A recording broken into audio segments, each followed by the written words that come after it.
Ladies and gentlemen, Vidyaniketan Group of Institutions welcomes you to yet another season of India Insight. Envisioned by Mrs. Prema Rajagopal, the founder of this institution, way back in 2004, the objective ever since has been to enhance the knowledge of India and appreciate the diverse culture of this nation. As our young children take part from various corners of the world, over the last couple of years in the digital avatar, this contest has reached over 20,000 students across 10 countries. We at the Vidyaniketan Group of Institutions truly appreciate and acknowledge the support and patronage given to us by all the participating schools, their teachers and managements. Before we begin, it is our pleasure and privilege to invite a leader in school education, a person who's a strong advocate of co-scholastic learning. Ladies and gentlemen, please welcome Dean Academics at Vidyaniketan, Miss Sumitra Raghavan. Good day, ladies and gentlemen, boys and girls. India Insight brought to you by Vidyaniketan Public School, Ullal, Bangalore, was and remains the dream child of the founders of the school. It began as a quiz competition, but now a debating contest for senior students and a drawing contest for primary students have been added over the last 2 years. As the name itself suggests, the topics revolve around India and the giant strides that our country has made in the last 75 years. This year, the students will be talking on Vibrant India. And as the contest winds its way from the prelims to the finals, exciting topics and modes of debating will be highlighted. Wishing you, all the participants, all the best on this journey of a war of words. Thank you. Ladies and gentlemen, boys and girls, it's my privilege to introduce our host for the day. Rashmi is currently Asia's only professional lady quiz host. An alumnus of the prestigious NITK Surathkal and IIM Calcutta, she has hosted close to 1,000 shows across India, Singapore, and several countries across the Middle East. She is the only woman to have been invited to host a quiz at Kuwait for the last 5 years. She was recognized by Business World as 40 under 40 as a personality from India to reckon with. She was the winner of the Quiz Host of the Year 2022 by SMX Leadership Summit. She's been part of this quiz for many years, as she has been part of several quizzes such as Tata Crucible, the Union Bank Quiz, the Rural IT Quiz, TCS Inquisitive, just to name a few. So, ladies and gentlemen, it's time to get started. Time to welcome your host, Miss Rashmi Furtado.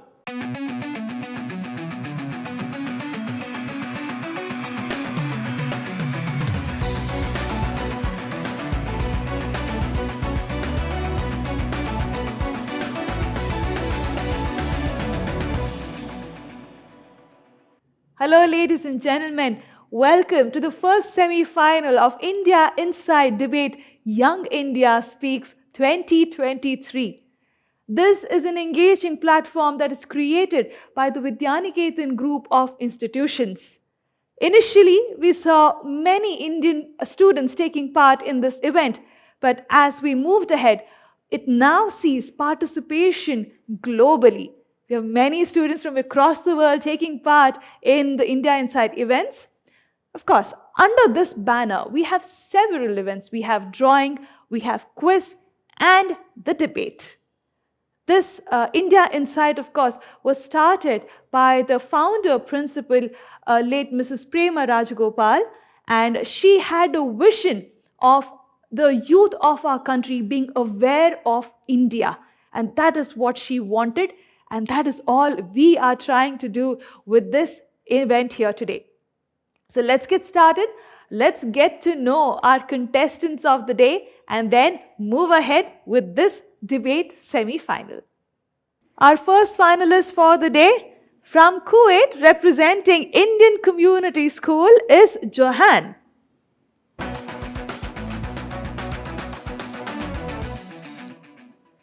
Well, following Johan here today from Qatar, representing the DPS Modern Indian School, is Sheza Kabir.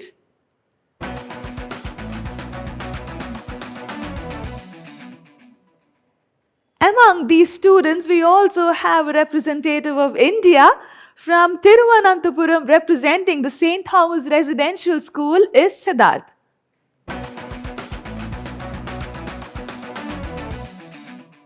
Debate like Young India Speaks always has a lot of young Indians with a lot of views.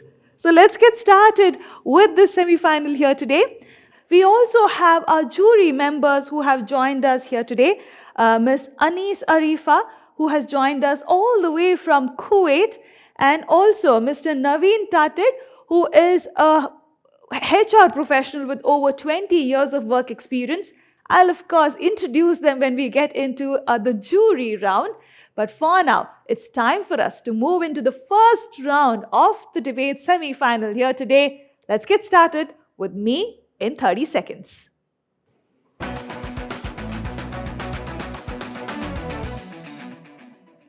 Well, ladies and gentlemen, I know I have introduced these students to you, but the name and which school they belong to or which country they are from is not an introduction that they probably want to stick to. There's a lot more to them, and I'm sure they want to tell all of you about that.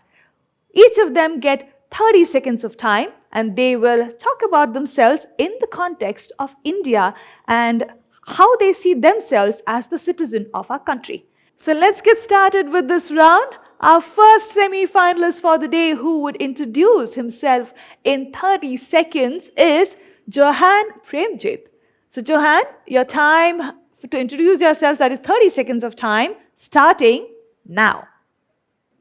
Thank you, ma'am, for giving me this opportunity. Myself, Johan Premjit from grade 12 from the Indian Community School Senior Branch, Kuwait. Music, reading, and scripting stage plays are my best friends. And my best interest, I always spend time with them. And I'm privileged to be in this platform, Young India Speaks. And as a proud youth of this country, I believe that we have the power to significantly alter both our community and our nation through civic engagement, through environmental conservation, education, healthcare, and social causes. We must always keep in mind that even the tiniest of efforts can result in a large and huge positive change. So pick a cause you're passionate about and start changing things from now onwards. All right, wonderful, short and sweet.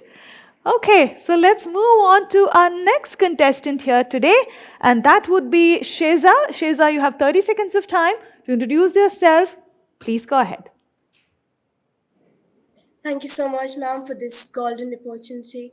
I am Sheza Kabir, a 10th grader from Delhi Public School. I'm proud to be here and I'm a proud citizen of India. I love debating, speaking, reading, dancing, etc.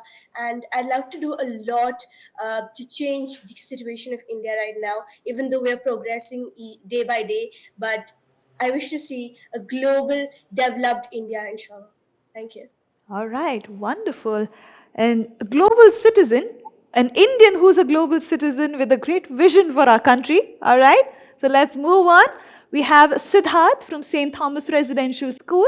Siddharth, you have 30 seconds of time. Go ahead.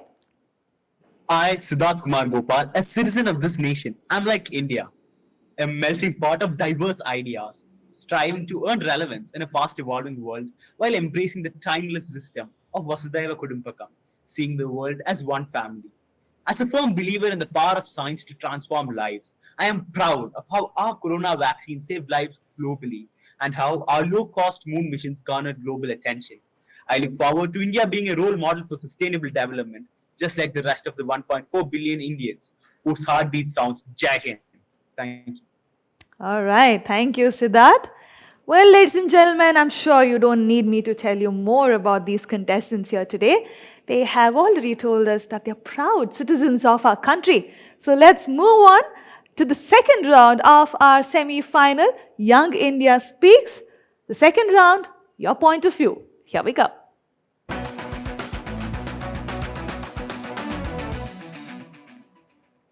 Well, while we call this a debate, this is a sort of a hybrid debate, if I may say so. That's the reason it has a title called Young India Speaks and not just Young India Debates. So, in this particular round, we have given a common topic to all three contestants here today, and all of them get a minute each to speak about this particular topic. So, let's take a look at the topic that they have. Topic coming up on your screen. All right. Top 2 critical transformations that India currently requires. I think it's fair that we ask the future of our country on what changes they would want to see in our country. So let's get started with Siddharth this time. Siddharth, you have a minute's time. What are the top 2 critical transformations that you would like to see in India?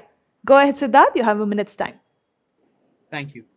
Every Indian should have the ability and opportunity to contribute meaningfully to nation building.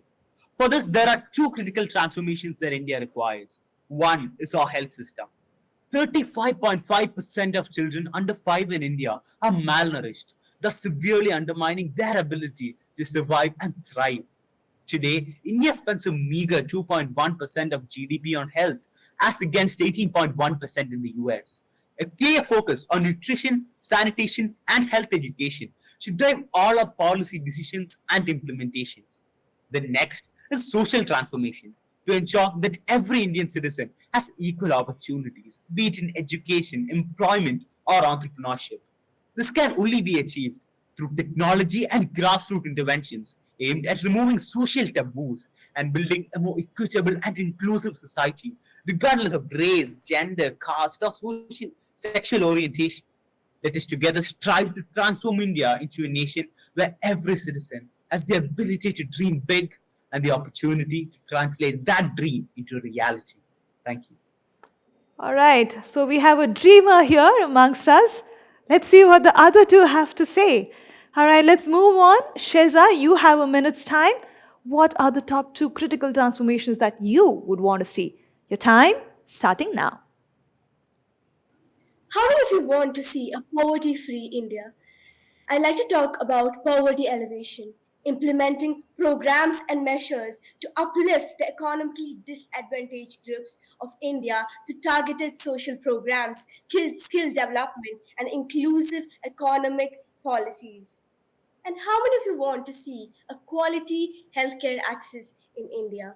We see overhauling the system, healthcare system, to provide affordable and accessible medical services to the disadvantaged groups and to people who want the treatment and who can afford the treatment. So we need a quality healthcare system and access to it so that people who are disadvantaged can also access it. Thank you. All right, quality healthcare system there. All right, actually a good point. But let's move on to our final contestant here today. Johan, you have a minute's time to tell us what are your top 2 critical transformations that you would want to see. Go ahead, Johan. Thank you, ma'am. So once again, greetings to everyone here. So I'm pretty sure we've all heard of the United Nations 17 Sustainable Development Goals. So based on this, I feel like there are very 2 critical transformations that India requires. And one of them would be economic reforms and inclusive growth, which can be done through various methods such as job creation, industrial diversification, and skill development to invest in skill development programs to enhance the employability of the population. Tell me how many unemployed citizens of India are there? And financial inclusion, expanding the access to financial services for unbanked for the underprivileged populations, as well as regular infrastructure development and human resource development. Then sustainable development and environmental conservation is a major issue that reaches all the countries, and I feel India can take a great stand in it through methods in renewable energy, waste management, sustainable agriculture, waste management, and biodiversity conservation. That is why our education system includes all of this in our curriculum to create a sense of meaningness in the youth. So the transformation is essential for India's development and its ability to meet the challenges of the 21st century effectively. And the main point is to bridge the urban and rural gap together. Because by undermining the status of the rural population, these transformations absolutely become futile. And this was one of the goals envisioned by our former president, Dr. APJ Abdul Kalam. And I've been always been inspired by all of his thoughts and his visions for India. All right, thank you, Johan. All right, ladies and gentlemen, time for us to move into the third round of our debate here today. Let's get started with War of Words. Here we go.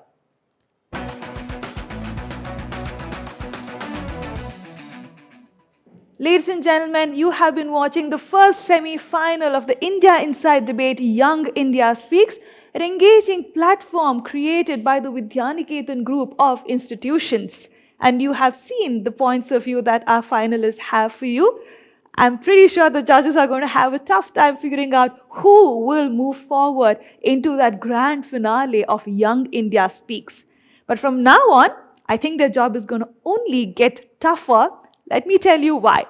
In this round, all the students have been given a topic where they will speak for a minute in the beginning, a minute each, and then the war, or rather the debate on the topic begins. So let's get started and let's get to know their thoughts. But before that, the topic for the round. Topic on your screen: money management must be a compulsory subject in all schools. Well, I think in the past few years, especially after the pandemic, all of us have understood the value of money management. And money management in schools, personally, I think is not a very bad idea at all. But for now, it's time for us to get to know the views of our students. So let's get started with Johan. Johan, you have a minute's time on this. Please stick to the timing that has been given to all of you. A minute's time on the topic. Please go ahead. Thank you, ma'am. So I feel that money management must be a compulsory subject in all schools. We learn a little bit of it in grade 10 economics. But why should this actually be a subject? Financial literacy is one of those reasons. This gives students a fundamental information and abilities they need to make wise financial decisions throughout their lives. Then practical application, any subject that we learn, there's importance of applying it practically in our daily lives. Because teaching money management is beneficial because it is a skill that we will all need in our life, we need throughout our lives. It is something we use daily, every day. Then debt reduction. By promoting responsible borrowing and financial planning, it can lessen the burden of credit card debt and student loan debt. The way how we know how to manage money or how to handle it properly by using it judiciously and not overdoing anything. Then another reason can be budgeting skills. By learning how to make and follow a particular or certain budget, we can avoid financial difficulties and encourage responsible spending amongst peers too. Then economic stability, as said before, when we make wise decisions, a financially literate populace or a financial literate population can support better economic stability and then lessen the demand on more and more social services when when we stabilize the use of economic activity in a country. So I feel these are the points. These are the reasons why money management must be a compulsory subject in all schools. It is very important for the youth of the country to know how to use this judiciously. All right, thank you, Johan. I think I like the term that he used, responsible borrowing. So let's get back to that point a little later. But for now, let's continue with this round. Siddharth, you're up next. You have a minute's time on the topic. Please go ahead. Thank you, ma'am. Money management, definitely an essential life skill. And it is fairly intuitive that the earlier one learns about it, the better the compounding effect is. So, where is the debate? The practicality of the idea. The first step when introducing a compulsory subject in schools is to create a common syllabus. However, the problem is that the knowledge needed by a student at the brink of poverty is vastly different from a student earning enough pocket money for the next iPhone. While money management is an essential life skill which needs to be learned at the school level itself, it is not practical to make it a compulsory subject in our already overburdened current education system. Individual schools can align with financial experts or NGOs who can curate personalized lesson plans. While some children need to first learn about how not to fall prey to money lenders and the trap of compound interest, others need to learn about its benefits. While some may benefit from knowing the various government schemes that can help uplift them from poverty and give wings to their dreams, others may need their first lessons in charity and digital safety. After all, one learns a life skill best when the lessons are useful for real life. Thank you. All right. Wonderful point of view there by Siddharth. Let's move on. Sheza, your view on the topic, and you have a minute's time. Please go ahead. Thank you, ma'am. I believe money management can be inculcated as a life skill in our schools, as we have an option of life skill in our school. In my school, it's IT, and it can be replaced by money management because in today's world, financial literacy is very important. In today's world, we are using money every day, and it's a very essential part of our lives. We see in 10th grade we learn about credit, that is loans, and we see how financial literacy is very important and how our curriculum has come up with these case studies which help us to understand better about the situations handled by people when they get into debt trap and all of that. We studied about the case study of Swapna, and I'm a 10th grader right now, and we see how she has gotten into a debt trap. And it's very important that we don't get, as young generation, we don't get into debt trap in the near future, and we understand how important financial literacy is for India or any other individual in this world, any other country. It is a very important and essential skill to be learned in today's world, and money is very important. Thank you. All right, money is indeed very important in this world. Of course, there are other things that are far more important, but you're not wrong when you say money is important. All right, so now it's time for the wars to begin. You have 6 minutes of time, contestants. Please stick to the time that has been given to you. We would be happy if you arrive at a conclusion at the end of your debate. Okay? But I leave it to you. You have 6 minutes of time. I will not intervene when you are debating amongst yourself. However, if you cross the 6-minute mark, I will stop you from in between your debate. Okay? All right. So good luck to all of you. You have 6 minutes of time to debate on the topic. Money management must be a compulsory subject in all schools. Your time starting now. So I'll start off. So based on the points that I've heard, we all agree that money management is an essential life skill. But the question is, should we learn it by making it a compulsory subject to the exams? And so here I want to talk about why one size fits all approach for money management won't work. Like imagine teaching delayed gratification to a child coming to school only looking forward to the midday meal, which is probably the only meal that he or she has for the entire day. The next problem comes about good teachers. Like teaching effective money management requires a nuanced understanding of finance. Many teachers themselves may not know the ABCs of money management, leading to superficial teaching that might actually do more harm than good. And relying on such unqualified instructors could perpetuate misinformation. So I hope you all agree. On the argument of thank you for giving your views on the argument of students solely coming to school for the midday meal schemes. I feel like even though our generation or the students these days, even if they're not fully attentive or open to everything that's being taught in the school, I feel at least some kind of information can be retained with them. And when they're more and more exposed to a subject daily, like how they're exposed to their current curriculum, I feel like a sense, in a sense of awareness or an inner sense of wanting to make a change will be developed on their own. And rather than only being exposed to news headlines or articles from different sources, I feel like when they're exposed to this on a daily basis, they'll have this self awareness or self encouragement within to learn how to manage money properly, or to be the people who will create awareness or take a new step in teaching the next generation how to handle money properly. And on good teachers, I feel like as our education system is creating many seminars and many different kinds of campaigns for teachers to be educated on more and more topics. I feel like teachers who are interested in such a subject or in general studies will be able to get into more and more into the subject, and obviously dedicated teachers will do their best to give the students the best information and knowledge they can impart to. So I feel that is my view on this. And I'd like to add more on to Johan's argumentations. Thank you, Johan and Siddharth.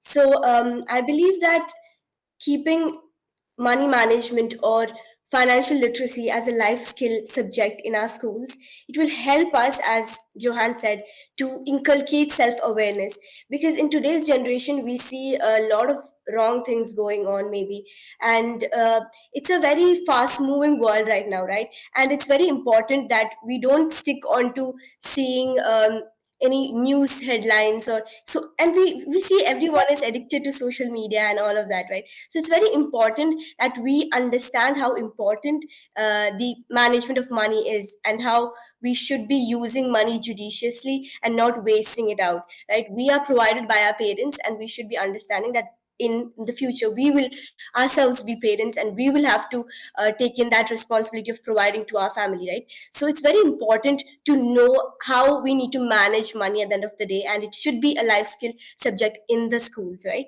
And coming on to another point, the teachers, right? Who will teach them?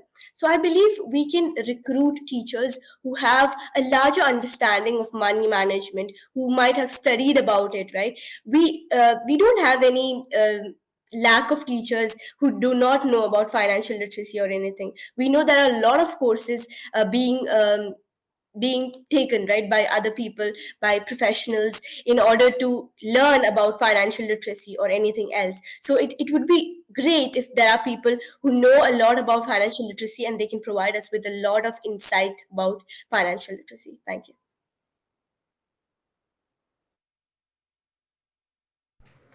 So I'd just like to counter the points being mentioned. So the first point is that let us all just remember that not every student is as privileged as us. When a child is worried about how to get his next meal, where does he have the money to manage? And then moving on to the point mentioned about teachers, about hardworking teachers. So right now, the average Indian teacher gets paid around 3 lakhs per annum. So how much, like, is it possible that we need a large amount of teachers as well due to our large population. So do you think that at that much amount of financial experts will come to teach in schools for an amount of 3 lakhs per annum? And then another problem is that money management also can cause stress. Like financial matters are generally stressful, and mandatory money management education may contribute to anxiety among students. And if the focus is on only about saving, then the pressure to save money, could negatively impact the mental health from different of children from different financial backgrounds, and they may all try Sorry to to keep up interrupt. with each other. So I have a POI, yes. and it is, why would it stress the children, like learning about financial literacy, or keep up with anxiety? Honestly, I feel like our existing curriculum or the existing subjects we go through still stresses us out or still stresses students out. So I feel like an introduction of a new subject, if they're genuinely passionate towards it. For example, in my school, artificial intelligence was a subject which was introduced just 1 year ago, and many people didn't had mixed reactions towards it. But people, they found their space through AI, the subject AI. Similarly, people can find their space or uh, area which they're interested onto through money management. And then not when they start in a low level, kids might think about the future stability or however it is, but maybe they might know things which we would never think of. They might think of ways of stabilizing which we might not know of. After all, it is a new generation which is coming up. It is a new generation, the new kids, the new youth, or who's coming when this is implemented in the school. It is up to them how to take it in that way, right? Unfortunately, the ground reality in a country like India is that 30% of students are below the poverty line. So, when the 30% of India is below the poverty line, how do you expect them to have any reaction? But, like, uh, how will they have any reaction when they're taught to save money while they don't even have any money to save? And all these lessons as well vary between, like, from one student to the another. Forget AI. For these students, it's a question of simply surviving. To the majority of the population who live from a very simple hand to mouth basis of income, teaching them about saving is not the way to go about it. Rather, like, I agree, it should be inculcated in the school level. That point I completely agree with. But the question of whether it should be made a compulsory subject, which means a common syllabus for all, that is the point which I'm debating about. The inculcation of financial experts. or NGOs for that matter, who are interested in finance, who know a lot about finance, being called to these schools and teaching these skills to children, which are relevant to them. That point I completely agree with. Whether it should be made a compulsory subject is the point which I'm debating here. When it's a compulsory subject, I mean, there's a common curriculum with which takes in everyone involved. I feel like the syllabus should also be inclusive, as in it should show the realities of both the urban and the rural people, bridging that gap and making solutions where everyone can live in harmony and everyone can uh, um, be on the same level, or be able to reach the same level of understanding. Because people who are a little more privileged than the underprivileged or the BPL children, they should be able to sympathize with the BPL children and they need to.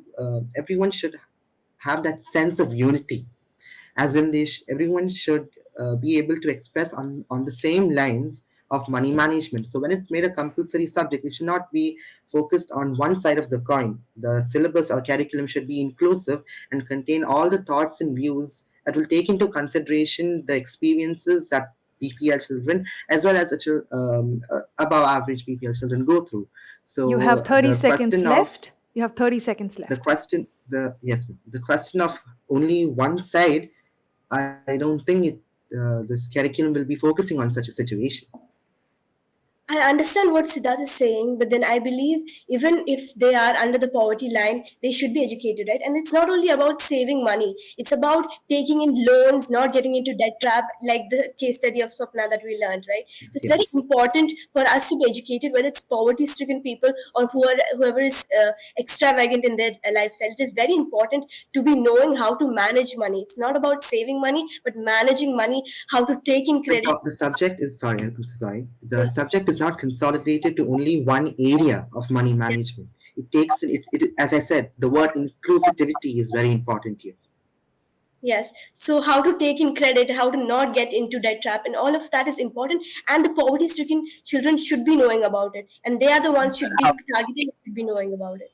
Yes, I agree. Like all I'm saying is, yes, in an ideal world, the curriculum should be comprehensive, able to cater to both the sections of society. But the only question is whether making it a compulsory subject in school is a good Contestants, idea. your time is up. You have gone way over the time limit that I have given you. I still waited because I thought some very good points were coming through, but now the time is up. Well, and ladies and gentlemen, it may not be a bad idea to get some views of our students when we plan to introduce some new subjects into their curriculum. You saw the kind of views they have. It actually may help us because they are thinking from a futuristic point of view, from their own future and the future of a country. So, wonderful views. Let's move on to the last round of our debate here today, the Churi round. Here we go.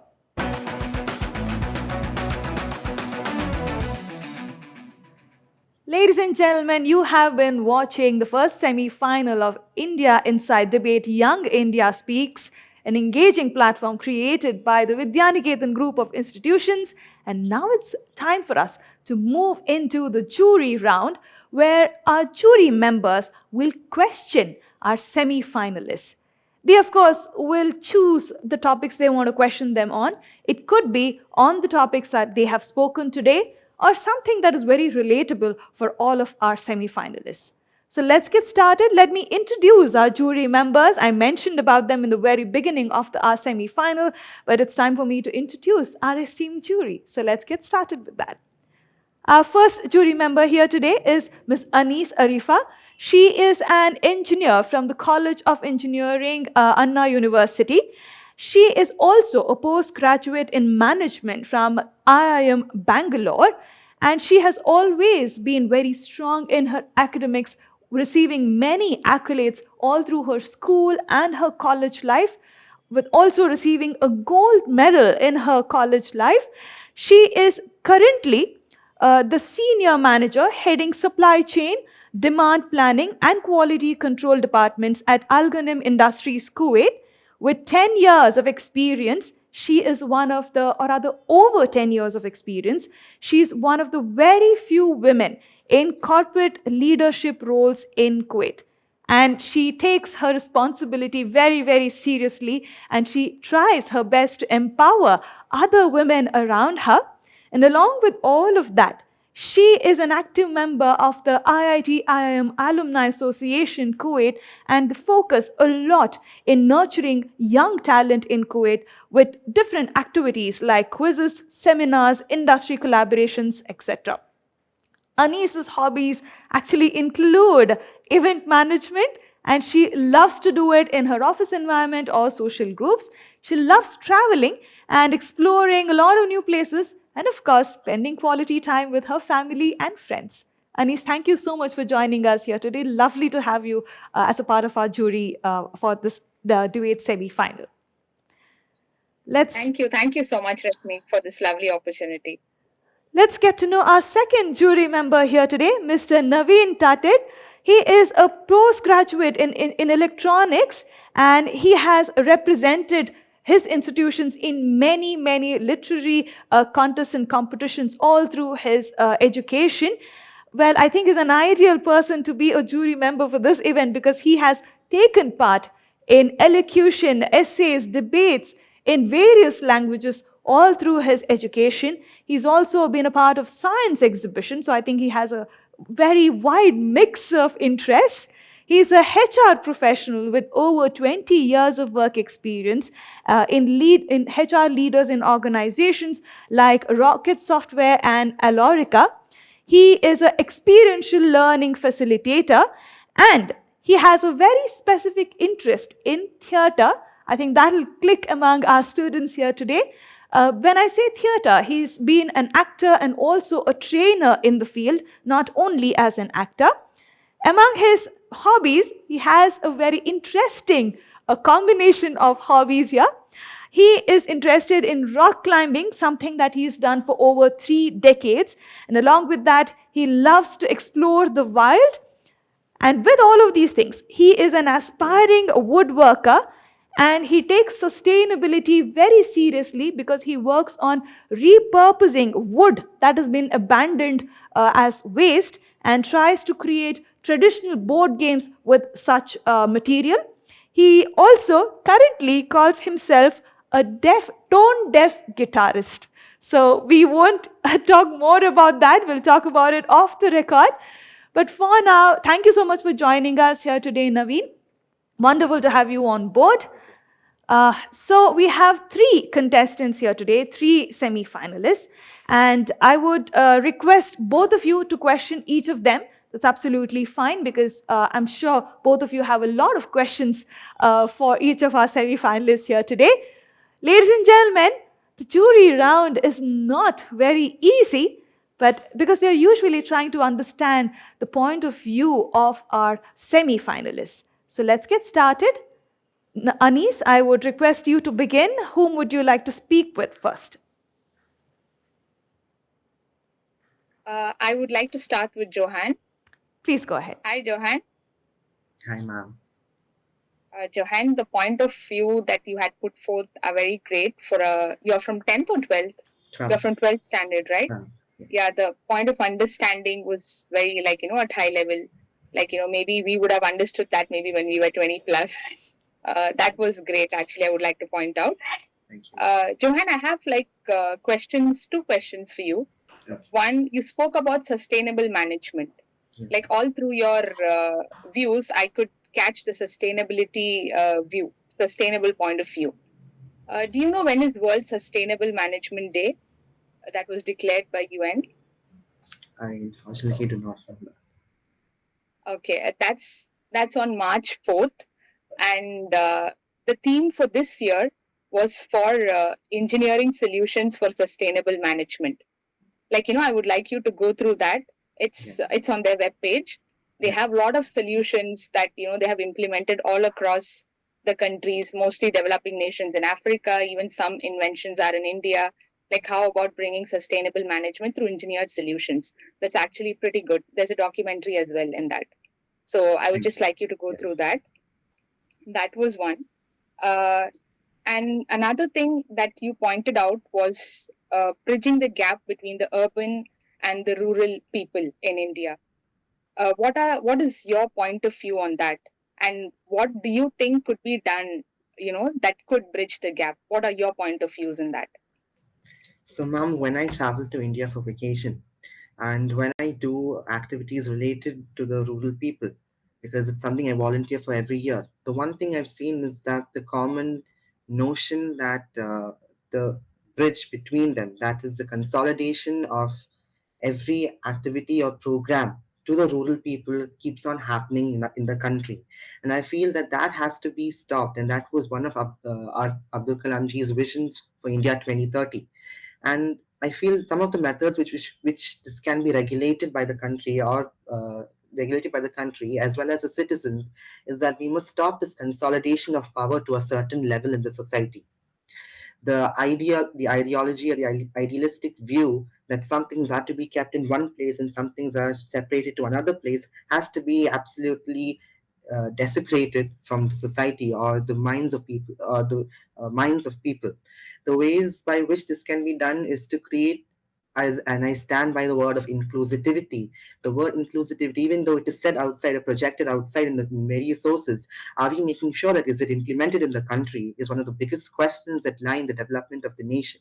As India is going from developed, as India has having more and more developments throughout the years, are we making sure that the term inclusivity, or the inclusivity to bridging the gap is happening, or are we making sure only through reservations of various examinations on the parliaments will not alone be able to change, will alone be able to bridge such a huge and vast gap?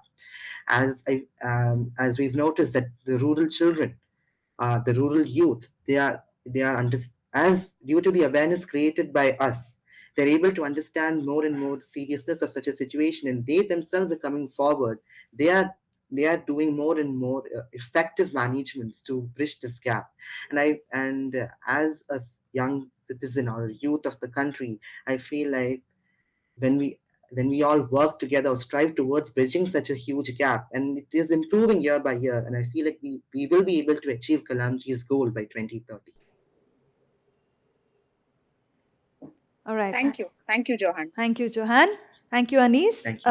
Naveen, would you like to speak to Johan itself so we can cover each of our semi-finalists in that order? Sure, thank you. Yeah, please go ahead. One of the interesting things I hear from everyone is the stress on one is debt and borrowing. For some reason, that seems to come up very heavily. Uh, the second thing that I hear is alleviation of poverty and healthcare, and this rings a bell in my head because this is a conversation that happened almost 80, 90 years ago between Mahatma Gandhi and Rabindranath Tagore, and they spoke about ways by which poverty could be alleviated. Uh, Keeping that aside, my question to Johan, who's spoken about diversity in growth, employability, is: we know the sheer size of India, not geographically, but in terms of population. We are a huge population, the most populous country on this planet, but locked into a very small geography.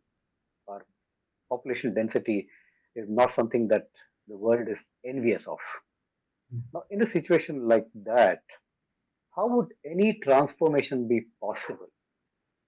Uh, and on top of that, we have ever changing governments. We do not have a single time when the government changes. The governments change every 2, 3 years, either at a state level or at a national level. So, in that kind of a change, in that kind of a population density, how do you think transformation is possible? I feel like in such a situation where governments or lawmakers keep on changing, I feel that the one thing that has to be constant is the feeling of oneness amongst all the citizens of the country or the geographical area.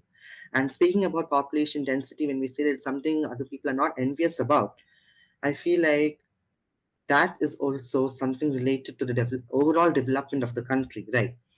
And the consolidation of certain rules or governing ideologies to a certain area, I feel like that should not be keeping on fluctuating. So when we talk about the changing governments, or changing governments in certain aspects, I feel like few implementations that has to be constant throughout the time, because in the end, Our government is a democratic one. It is something which is done by us.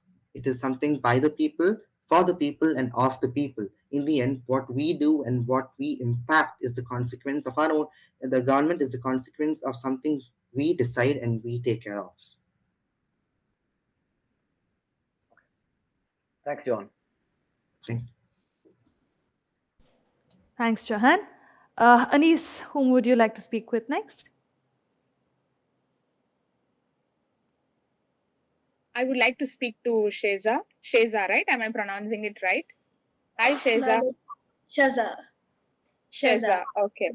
Hi, ma'am. Hi, Sheza. How are you? I'm good, ma'am. How are you? Good, good. Sheza, you spoke more about debt traps, financial literacy. I think you were referring to some case study. And then I have, I need you to elaborate more on, how to avoid debt traps for people who are like, do not have enough money, how to avoid debt traps, credit loans. What are your point of views on that? And my next question for you would be on poverty elevation that you spoke about. What could be done for that? Your point of views on that. Yes, ma'am. So I was talking about the case study of Swapna that I just learned right now in my 10th grade for term 2.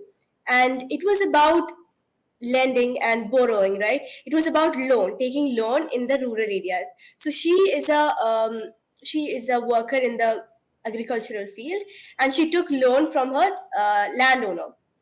So in this case, we see that the landowners and the informal sector of sources for the credit is are taking a lot of the interest rate is really high there.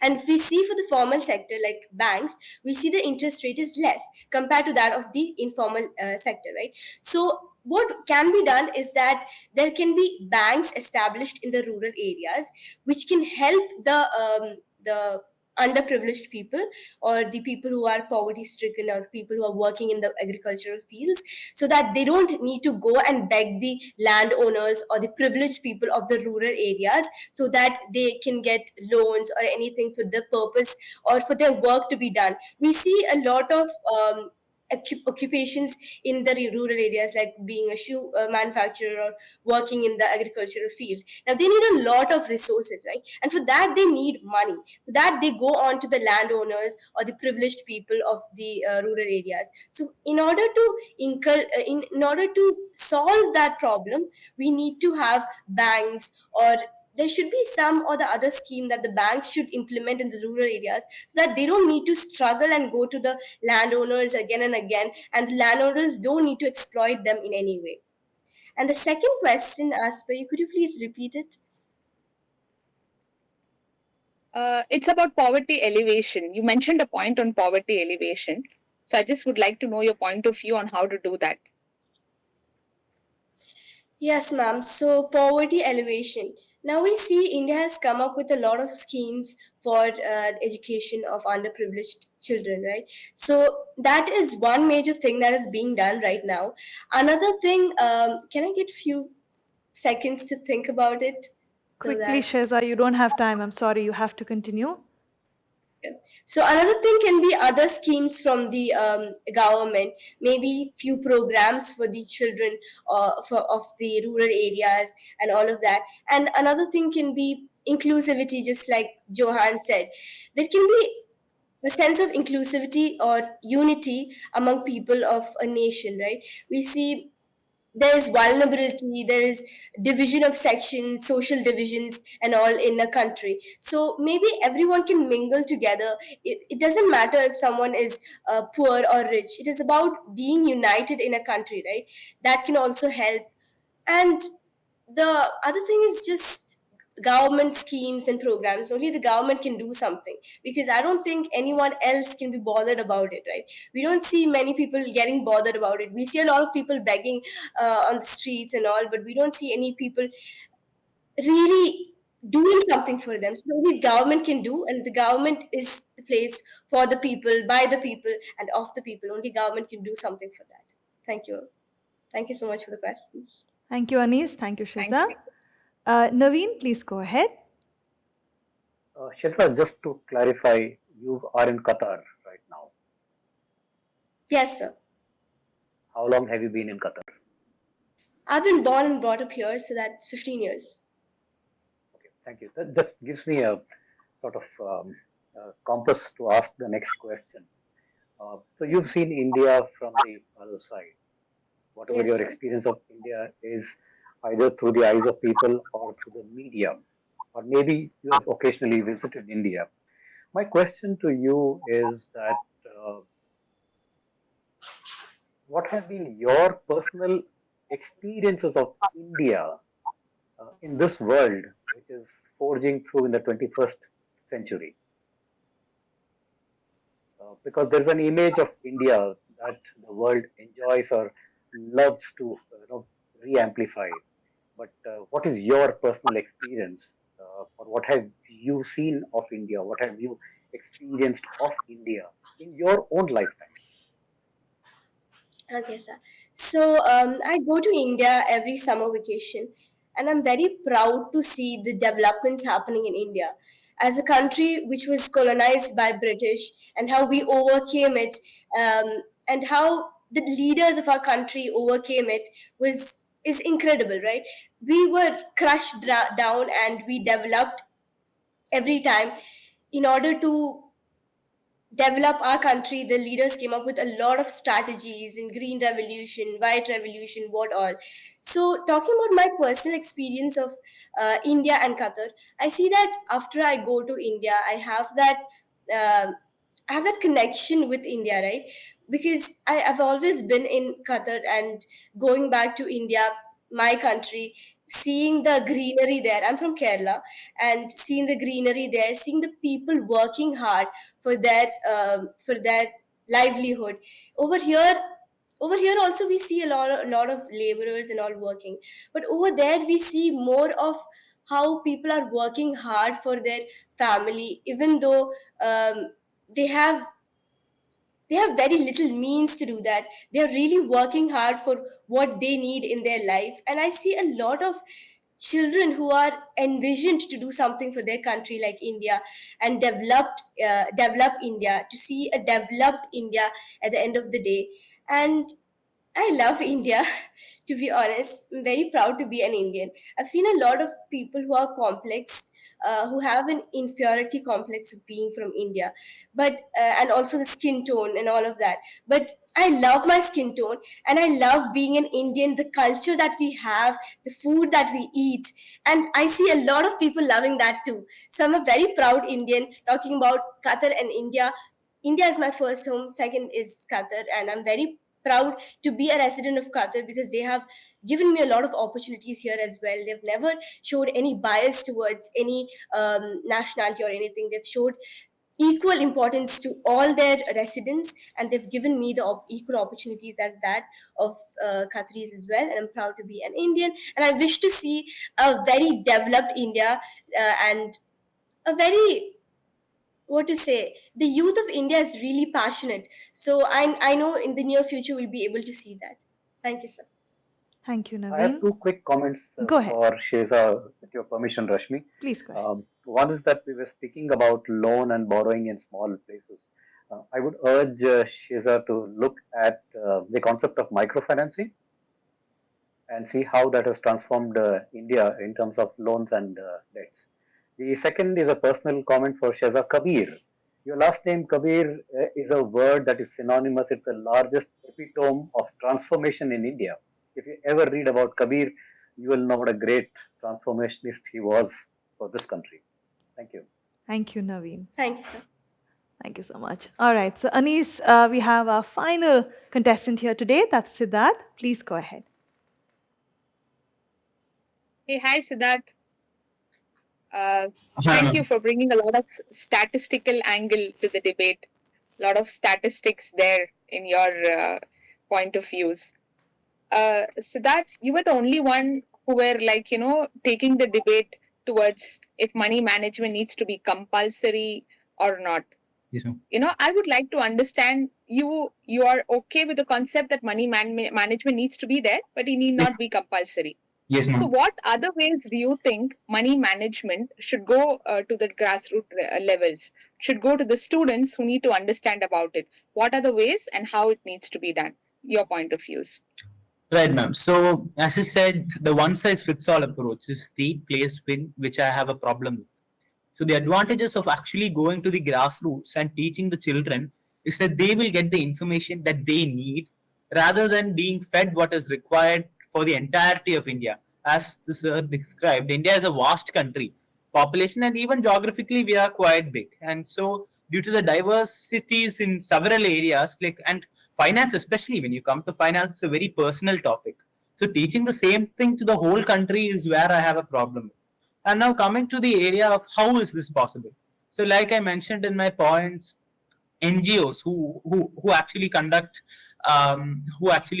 lessons on personal finance and on all the areas mentioned like responsible borrowing, how not to fall into that trap of money lending, and all that are vastly present. The problem is that the awareness of these as well as the effectiveness of these are to be questioned.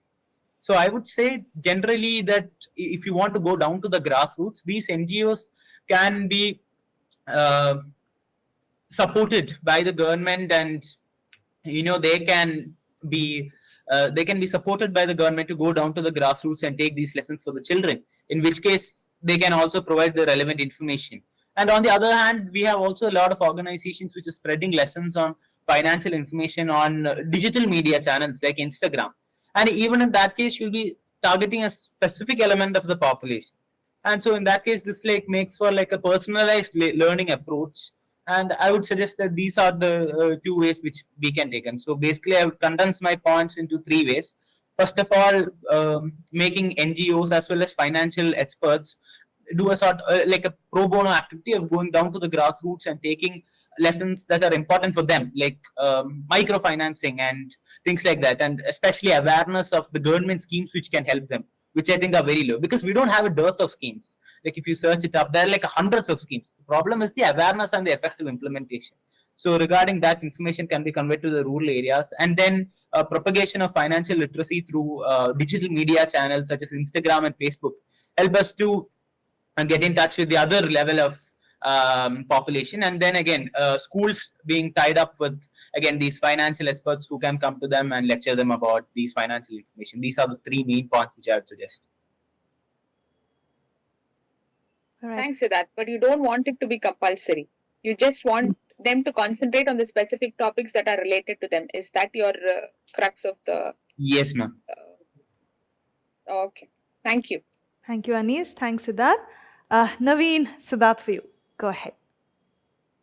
Siddharth, before I fire my question at you, I just want to make a quick comment about how major transformations or major programs have been worked out in India. And I'll just take two examples. One is closer to your own home state, and second is something that happened much before I when you were born. One is the polio eradication program. A large country like ours with a huge population, but polio eradication program was a great success. Despite all the hurdles, despite all the challenges that the complex country like ours poses. And it's an example for the rest of the world. And polio was just one example, but we have worked at eradicating a lot of other maladies as well. The second is from your own state. When COVID struck the first time, I think Kerala was the great example of how it managed COVID at that time. So there is hope on the horizon, but at the same time, there is a lot of work to be done at this end, not at the government level. So in your life, let's say, I'm assuming that your age is somewhere between 15 and 18. Yes. Okay. Yes. And in your own lifetime of between five, let's say in the last 5 to 10 years or 15 years, what are the positive changes that you have experienced in India, and what has been the impact? Sir, another great example, I would say, like a very personal example. So, like you said, I live in Kerala, and Kerala means coconut, and so Kerala means the land of coconuts. So, I've been drinking these coconuts like from a long way back, like probably first standard, second standard. And so, interesting change that I've observed is, and I live very near to the places in which we sell coconuts. There's a lot of coconut stands, small shops. People trying to make a living out of selling coconuts, probably 20 rupees one coconut. So as time progressed, what I started saying is a huge change, and this is pan India, not just like because it's a personal example I brought this in, but it's pan India. Is the adoption of digital payments, and that has been a huge change which I have seen in India. Like now, if you go to any shop, any even a very small coconut shop, like I said, you'll always see a phone pay sticker with a barcode in it, so that you can easily send payments in the digital format. That's a huge change that I've seen, and I believe that currently India is the best, is the has the most digital transactions in the whole world, if not in the top five.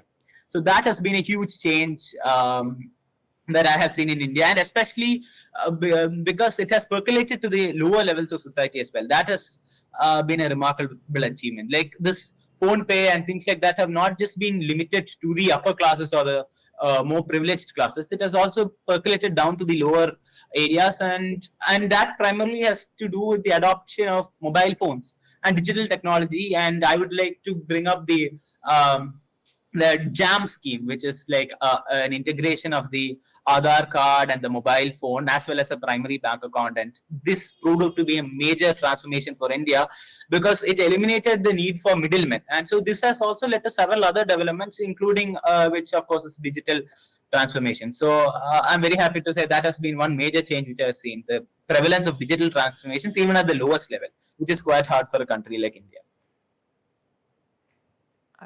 Thanks so much, Sid. Interesting that you are able to wax eloquent on all of these topics, but you still don't agree that it should be made compulsory to study all of these in school. Thank you, Naveen. Thanks, Siddharth. Well, ladies and gentlemen, I sympathize with our jury here today because they have a tough task ahead of them. It's time for us to figure out whom from among the three of them will qualify to that grand finale of India Inside Debate Young India Speaks. Only one will go through, and in the grand finale, we'll have the top 4 debaters who will battle it out and then emerge as a champion. So please, we will move on and figure out who our winner would be. And the winner of the India Inside Debate Young India Speaks 2023, the first semi-final is Siddharth Kumar Gopal from St. Thomas Residential School, Thiruvananthapuram. Congratulations to the winner. Ladies and gentlemen, you don't go anywhere. We have 3 more semi-finals remaining of Young India Speaks. So please join me in the next semi-final of India Inside Debate Young India Speaks, and you will have a lot of interesting views to listen to. So please take care and join me in the next one.